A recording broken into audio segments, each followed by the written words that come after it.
Hello out there, I'm the oldest nerd. Today we're talking about conflict of interest. This is a Garibaldi story, really, in which he has been working as a private detective, and right after a successful end to a case, he feels very good about himself, and things start to turn down for his luck. Now, we have been following this ever since he went out on a special mission for Sheridan, and he was abducted by someone, we don't know who, put on a transport and submitted to some kind of hypnosis or something in which he was programmed with something. And ever since he came back to Babylon 5, and ever since that Sheridan came back from Z'ha'dum, he was increasingly paranoid, and especially of the motivations and actions of Sheridan, to the point to where he left as chief of security. Now, his second in command, Zach, who always thought he was going to come back, really wasn't ready to accept the fact that he had changed that much. And with Sheridan having so many other things on his mind and not really knowing Garibaldi as well as some people, he took it as a mark of disloyalty as of Garibaldi leaving. So everything that started has just, every time that they've tried to settle one or the other, something else has happened that has caused this chasm to deepen. And so in this episode, Sheridan has decided that he needs to make sure that he's got Garibaldi's ID card and communication device and all of his weapons. And only because the regulations say so, and it's not exactly like Sheridan to be that much of a stickler for the rules, really, especially these days. And Garibaldi takes it as an insult, especially coming from Zach, who is sent to take his stuff.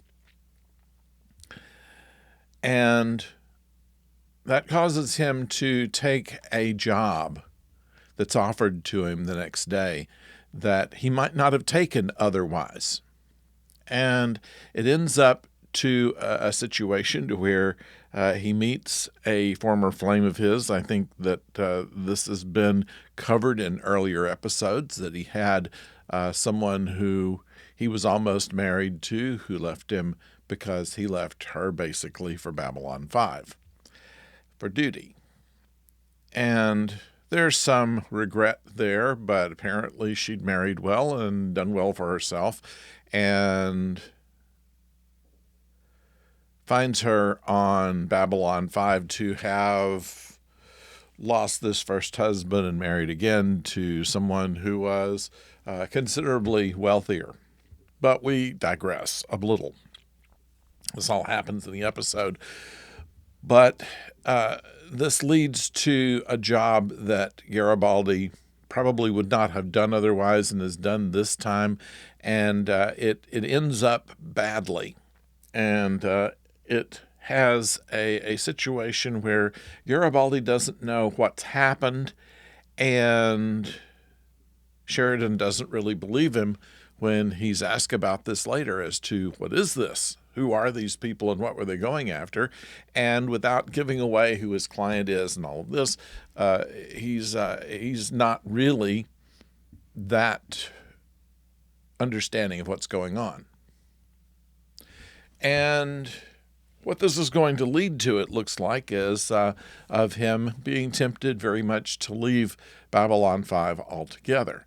And what this is going to mean to the ongoing story is not exactly clear, but we're going to be following that, of course. Now, this all goes at the same time that Sheridan is trying to get their new resistance broadcasting going. Ivanova's in charge of that, and they have to find some way in order to broadcast throughout their part of the galaxy, which would take by normal means months to get there, if not using hyperspace channels and gobbledygook such as that.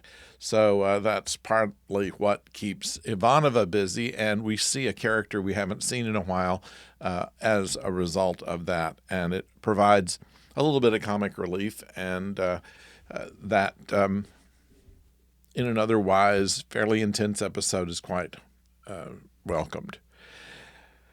So I'm kind of sad to see it, honestly. I mean, the whole storyline where Garibaldi is suddenly this brooding, distrustful, paranoid individual, which, before this, he's always been a most enjoyable individual. He's someone who takes his role with some good humor, and his bantering with Londo and such has always been entertaining to me.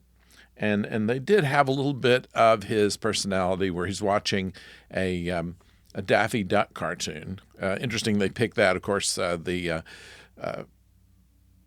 show was produced by Warner Brothers, so they had access to all of the classic Looney Tune cartoons. And so the cartoon they picked had some incidental connection with the current episode. So I'd like to know what you think about it. Please put it in the comments below. We, of course, read everyone and respond to most of them. So, and as always, if you would please subscribe. It doesn't cost anything. It does not put you on mailing lists or any kind of obligation on your part, and it does help us. And click a like. That we like that. So until next time, don't go far.